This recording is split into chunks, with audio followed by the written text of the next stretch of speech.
parādīšu, kā izmantot ugunsdzības aparātu pareizi. Es rādīšu uz ogliskābās gāzes ugunsdzības aparātu piemēru, taču ir vēl divi tipi. Ūdens putu ugunsdzības aparāts un otrs pulvera, kas visizplatītāks. Šis aparāts varētu arī kaitēt cilvēkam, nodarot apdegumus, jeb apsaldējumus, jo pārējot no agregāta stāvokļa šķidra uz gazveida temperatūra krietni samazinās, un tas ir -60, -70 grādi Celsija, tāpēc lietoju šādus timdus. Tātad, kad jūs esat gatavi, zinat, ka jums būs jāizmanto aparāts, viņš ir jāpaņem apakšā zem rociņas un jāizņem ārā sprostgrezdens.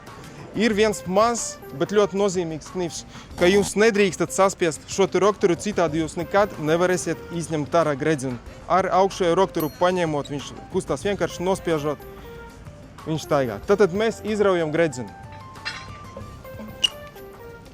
Tā, un ejam dzēst. Dzēšam mēs no vienas puses uz otru, tā kā pārsēdzot šo te visu. Viss ugunsgrēks vai uguns ir nodzēst, mēs tā kā pārsēdzam, nosēdzam šo te uguni pāri.